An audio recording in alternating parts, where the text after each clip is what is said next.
Les expressions, le corps humain. Une petite histoire avec 5 expressions sur le corps humain à trouver. Léo, cœur de lion. Dans un village vivait un petit garçon nommé Léo. Léo n'était pas bien grand, mais on disait de lui qu'il était courageux. Son papa le surnommait cœur de lion. Son papa lui racontait de nombreuses histoires sur le village où il habitait, mais sa préférée, c'était celle du trésor caché dans la forêt. Et Léo croyait en cette histoire. Un jour, Léo prit un sac à dos et décida qu'il était temps de partir à l'aventure. Il croisa les doigts et murmura: J'espère trouver ce trésor. Il s'enfonça dans la forêt. Après quelques heures, il arriva devant une grosse porte en pierre, mais elle était trop lourde pour lui.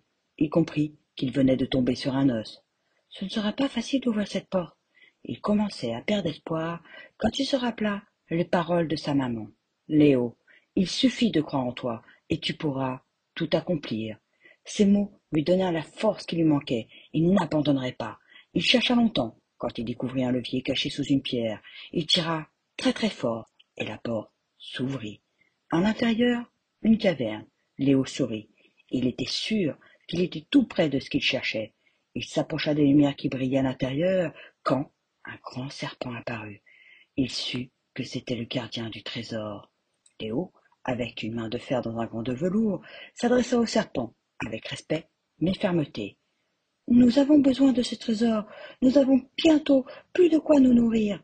Nous, répondit le serpent. Qui ça, nous? Les habitants du village. Je partagerai ce que tu me laisseras prendre avec eux. Le serpent regarda Léo. Il voyait en lui courage et bonté. Il s'inclina pour le laisser passer. Léo mit ce qu'il put dans son sac, dans ses poches, pièces de monnaie, d'argent, d'or, et soudain il entendit au loin ses parents qui l'appelaient, ainsi que les habitants du village qui avaient dû s'apercevoir de son absence. Avant de partir, il se retourna. Merci, dit-il au serpent. Il crut voir un sourire. En sortant, Léo se dit qu'il reviendrait.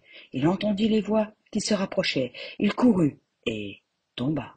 Quelques minutes plus tard, son papa et sa maman le virent. Ils l'embrassèrent, heureux de le retrouver. Léo se retourna pour leur montrer la porte, mais à sa grande surprise, elle avait disparu. Il pensa à son sac, il l'ouvrit, et à l'intérieur, pas de pièces d'argent ni d'or, mais un livre rempli de connaissances. Il savait que ce trésor était bien plus précieux.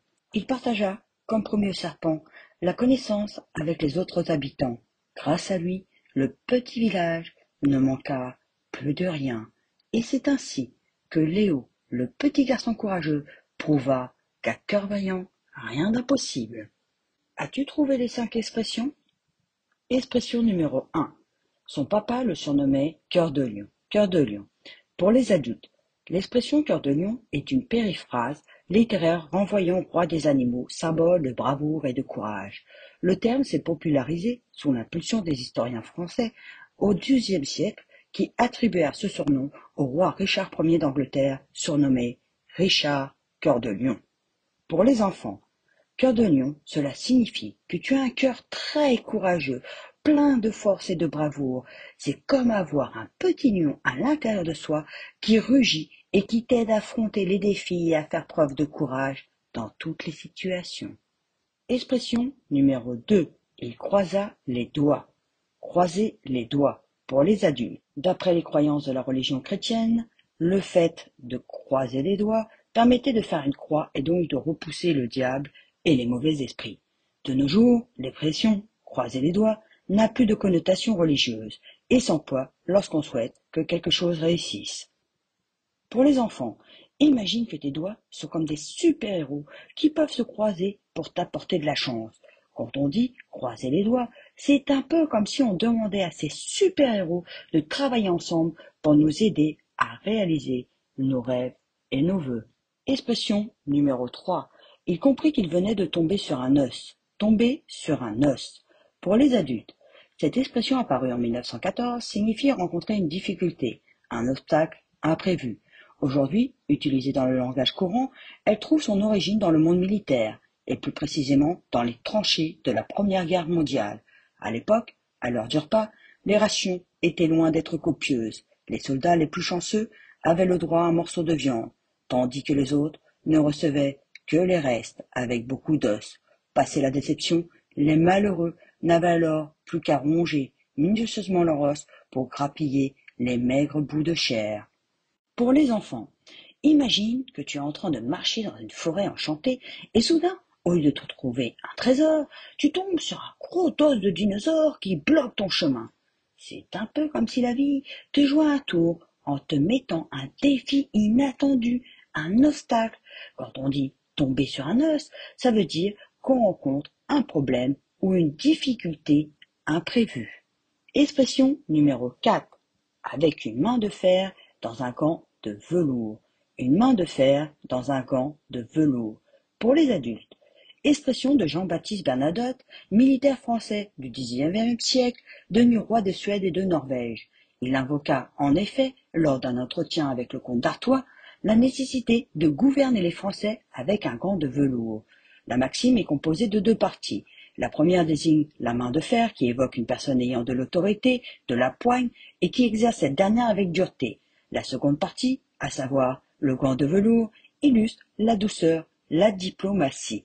Pour les enfants, imagine que tu as dans une main un gant tout doux, mais à l'intérieur se cache une main ultra forte qui pourrait soulever des montagnes. C'est un peu comme si quelqu'un semblait tout gentil, câlin à l'extérieur, mais en réalité, il a une force et une détermination incroyables.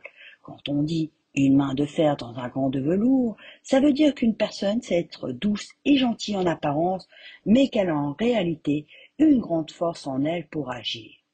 Expression numéro 5. Léo, le petit garçon courageux, prouva qu'à cœur vaillant, rien d'impossible. À cœur vaillant, rien d'impossible. Pour les adultes, l'expression était la devise de Jacques Coeur, qui était un marchand et argentier français renommé. Cette citation illustre parfaitement la philosophie de Jacques Coeur, mettant en avant la force intérieure et la détermination nécessaire pour surmonter les obstacles et atteindre ses objectifs. Pour les enfants, imagine que ton cœur porte une super cape et qu'il est prêt à affronter tous les défis. Quand on dit à cœur vaillant, rien d'impossible, cela signifie que tant que tu as le courage et la détermination dans ton petit cœur, tu peux surmonter n'importe quelle difficulté, aussi grande soit-elle. Merci de m'avoir écouté et on se retrouve bientôt pour de nouvelles aventures.